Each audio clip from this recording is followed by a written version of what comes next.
The Chassidic movement was started by a man who, again, we end with his little.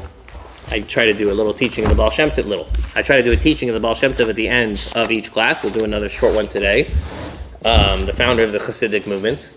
But needless to say, the Chassidic teachings wouldn't have continued to spread like they had without immense leadership after. So the Maggid of Mezritch, the preacher of the town of Mezritch as he was known, was the leader of the Chassidim, the overall Chassidic world, after the Baal Shem Tov passed.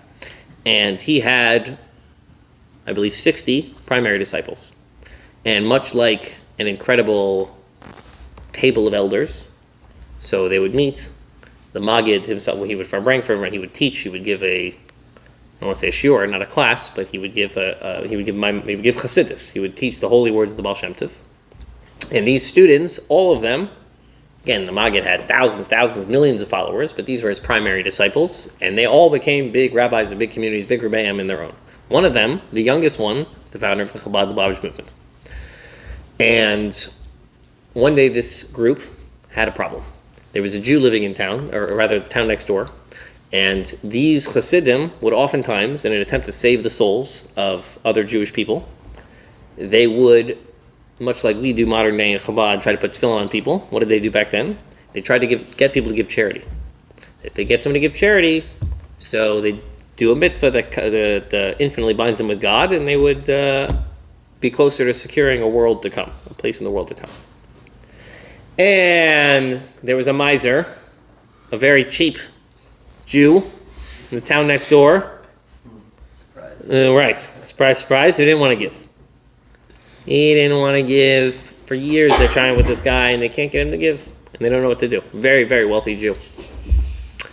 And they tried everything. And finally, they came to the Maggid, they came to the master, and they asked him, Holy Master, we tried everything, we don't know what to do. Tell us.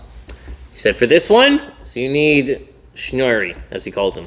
The Alter Rebbe was Rabbi Schneur Zalman M'Liadi. Liadi was the town, but Schneur Zalman would be his name. So Schneur is like my Schneur, in other words. He said, for this, you have to ask my Schneur. Rabbi Schneur Zalman, the Alter Rebbe, was a very unique soul. He was also not born in the Chassidic world, and he came to the Chassidic world, and he had a very unique perspective. And even though he was the youngest Chassid, the Rebbe knew, meaning the Maggid knew that the Alter Rebbe had a special way of going about it, that he maybe is going to be the one to get this guy to give tzedakah.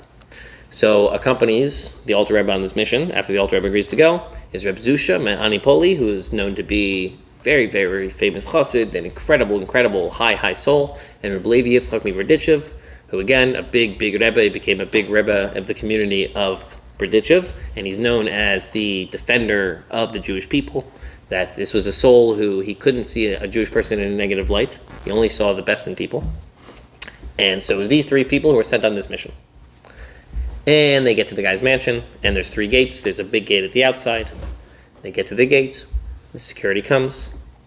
He goes, what are you here for? Oh, we're rabbis of the community next door. We're raising money for a family that's in prison. We want to get this family out of prison. We're raising money for them. So, okay, no problem. Paupers in the back. And Reb Zusha and Reb Levi Yitzchak were made the promise by the Alter Rebbe that they wouldn't ask any questions. And if they're going to come along, even though the youngest chassid's the one going to be in charge, they're not allowed to question him and they're not allowed to ask any questions. And they agreed. And so the Alter Rebbe says to the security guard, he says, absolutely not. We're not going to the back. We're not schlups. We are rabbis. We are here for raising money, but we're here for a good reason, whatever. We're not going to the back. We'll come through the front door. The security guard's like, that's nice, but what am I supposed to? All right, I'll call the guy. I'll see. I've never gotten this request before. So they call, and the owner is, what are you, crazy? Get out. Tell them to then get out. Go to the back or get out. Security guard comes back. The Rebbe says, no, I'm not leaving. Call him again. I'm not leaving this place. We'll stay here for years. I don't care. I'm going through the front door. I'm talking to this man. Okay, security guard calls him back. All right, okay. Security says you can go in. Goes to the 3rd gate. They get to the 2nd gate. Tells security, okay, badge, ID, whatever, etc. What are you here for? Oh, we're here to collect money. Oh, all right, well, Pauper's in the back. I don't know how you got in, but no, we're going in the front. They do the whole spiel again, the phone calls, whatever. All right, go through the 2nd gate. Get to the 3rd gate. Same thing, badge, ID. We're talking 300 years ago. There's no ID. I'm just speaking in, well, there could have been ID, actually. Just not, I'm thinking electronic one. Okay. Badge, ID, electronic, get in, and Whole argument again. Finally, they let him through and they get to the front door. And by the time they get to the front door, the owner of the house, big mansion, is waiting there. These rabbis, who do these people think they are? Too good to come in to take my money? Too good to go to the back like everyone else? Okay, I want to meet these people. So the rabbis come up, and he gives them a hard time. He invites them in the house, and he says, my money is what you came here for, huh? It's my money you need? Well, let me show you some of my money. He starts taking them down the main hallway. Shows them the beautiful paintings, and the Picasso, and this millions of dollars, millions of rubles worth of stuff. And Reb Levi Yitzchak and Reb Zusha are frustrated. This miser, this Jew, they try everything. They're trying to save this guy's soul. And he's such a jerk. And he's treating us like this. And we're just, in other words, the Rebbe was the one who insisted we came to the front door. That's not even their thing. But still, that he's treating them so terribly. They can't. They're so done with this Jew. They're ready to leave. But the Rebbe's smiling. Oh, very nice painting, yes. Oh, yeah, it's a very nice fork. Yeah, it's very nice. Oh, it's a very nice pool table. Very cool. All right, yeah, I get it. Finally, they get to the end of the hall. And there's a little rusty coin sitting on a nice stand. The man grabs the coin, the Jewish man, and he throws it at the Alter Rebbe. Hits him in the chest, hits the floor. And he says, this is what I have for you. This is what you get. Everything I have here, this is what you get. And now Reb Levi Yitzchak, Reb Zusha, they're over it. They're about to run out of the house. Done with this Jew. Excommunication, heaven forbid, we can't take this anymore. And the Alter Rebbe picks up the coin. He goes to the Jewish man. He says, thank you, my holy brother. You have no idea how much we need this money. There's a Jewish family just in the town next door. We need 600 rubles to get them out, or the parents is going to kill them, and they owe money for this. What? It's such a crazy situation. Anything we can get helps. Thank you so much, you holy, holy man. We love you so much. Thank you. You're the best. He took the coin. He says, we'll be on our way. And the rich guy is a little confused.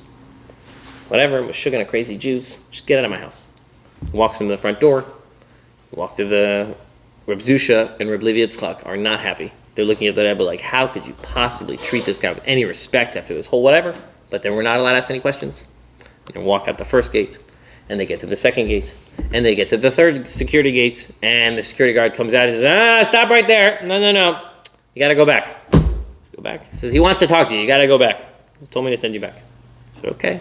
So they go back. That's the second gate, the first gate, and they get to the front door. And the rich man is standing there waiting for them again, and he says, I don't think you saw well enough how much money I really have. Come back inside. I'm going to take you down a different hallway. And he takes him down a different hall, and he shows him this painting and this thing, and he really shows him amazing stuff, big diamonds and whatever. And they get to the end of the hall, and at the end of the hall, there's a little sack of coins. And he grabs the coins, and he takes out a single ruble, and he hands it to the Alter Rebbe this time. He says, you said you need 600 rubles for the family? I'll give you 1 ruble. You have 1 of my rubles. But the rest of this stuff around, that's my stuff. Now get out of my house. Can't take it. Get out. Thank you so much, my holy brother. You have no idea. 600 rubles is a lot of money, and now we're 1 ruble closer. You're such a holy Jew. You have no idea what a mitzvah this is. And he goes on, and the Rebbe says, thank you. And he takes the money. God bless you. Hashem should bless you. And they leave. And they walk past the first gate. And they walk past the second gate. And Reb Zusha and Reb Levi Yitzchak are still confused. And they're like, whatever, let's just go home. And they get to the third gate. The security guard comes back and says, I don't know what you guys are doing, but go back. He sent you, he needs you to go back. So go back. We're like, no, he wants you back. And they go back and they get back to the house. He says, you guys really aren't getting it. You don't get how much money I have. And he brings the rabbis in. He takes them down a different hall. He says, okay, etc., etc. By the end of the hall, he says, 600 rubles you need it? Here's 100 rubles. Like, get out of my house. Get out. I can't stand you people. Get out. And they're leaving. And now Reb Zusha and Reb Levi Yitzchak are so confused. Like, I don't know what is wrong with this guy. He hates us. He likes us. He's giving us money. I don't know. And they leave. And they go through the first gate and the second gate and the third gate. They get to the third gate. And again, security says, I'm sick of you people. He called me again. Go back. Go back. I don't know why you keep leaving. Go back to the house. And they get back to the house. And he says, you rabbis really just don't get it. And he brings them back in. And he takes them through a different hall. He takes them to the end. And he gives them the full 500 rubles. And he says, get that family out. Take my money. Get out of here. I can't stand you rabbis. Get out. Get out of here. Get out, you people. And finally they leave. And they go to the first, second, third gate. And finally they leave. And they go back to the Maggid. And they're walking. And they're going back to the Maggid on their journey. And now Reb Levi Yitzchak and Reb Zusha are so confused. They are so out of it. They're just, what is happening? What just happened? We got all the money. And he still doesn't. Just the whole thing very confusing. And finally, they get back to the Maggid, and they get to the big table, and the Maggid's at the front, and the Alter Rebbe has a chance to explain himself. And the Rebbe says like this. He says that the Rebbe experienced davening in Ruach, a Kodesh, it's called, the spirit of holiness came upon him. And the Rebbe saw that this very wealthy man actually lived his entire life, up until a few years ago, as actually a complete pauper, a very, very, very poor man. And when this man was in his mid-20s, he realized to himself he had been so poor his entire life that he had never had the opportunity to give tzedakah before. He was a Jewish person, he never gave charity before, because he never had charity to give. And as he realized that, it was heartbreaking. It felt terrible. When he had a rusty coin, a coin that he tried to spend on something and it wouldn't even take it, he says, maybe someone else will have, I'll find someone with less fortune than me. I'll give them this coin, and I'll have given the mitzvah, I'll do the mitzvah of giving charity. So he found a homeless man who was even more, not as good off as him. And he goes and he gives him the coin, he wishes him a bracha, right? Genuinely, he wants to help the guy. And the homeless guy takes the coin, and he throws it at him. How dare you? What's this coin going to get me? I have children and a sick wife and a this and that. How dare you? Get out of here. Leave me alone. And the poor man was heartbroken. Absolutely heartbroken. First time in his life he ever tries to do a nice thing for another Jew. Okay, so it's not wealthy, it's not a ton of money. All right, so it's not going to get you that far. At least he tried. So he picks up the rusty coin, he puts it in his pocket. He makes a promise to himself. So if I ever become a wealthy Jew, I'm never giving $1, I'm not giving a ruble to anyone who doesn't accept my rusty coin. So the Rebbe said that once he accepted the rusty coin, what happened? When the Rebbe thanked him, why did the Rebbe thank him so immensely? The Rebbe said, because every Jewish person obviously wants to give tzedakah. Tzedakah comes from the word tzedek, righteousness. So the idea of tzedakah is not so much giving charity, it's that there's a piece of the world that's broken, to paraphrase the Lubavitcher Rebbe, there's a piece of the world that's broken so that we ourselves can be the one to fix it. So we make it right, we make it correct. It's called tzedek, righteousness, tzedakah. And that when he had given tzedakah the first time and experienced the gratitude that for the first time in his life he felt what it was like to do a mitzvah, and that they literally could not leave his property before this man had such a desire to do another mitzvah. He had to give more charity. So the first time it was just a rusty ruble, but the second time it was a full ruble. And then he felt the gratitude, etc., and he felt so good. By the time we got to the third gate again, he had to call us back, and he had to give us the full 100 rubles. And then by the time he saw, I was so emotionally overwhelmed getting this family out and 100 rubles, etc., that by the time he left the third time, he had to give us the full amount of money. That a Jewish person cannot help themselves but do a mitzvah once they get a little taste of doing that mitzvah.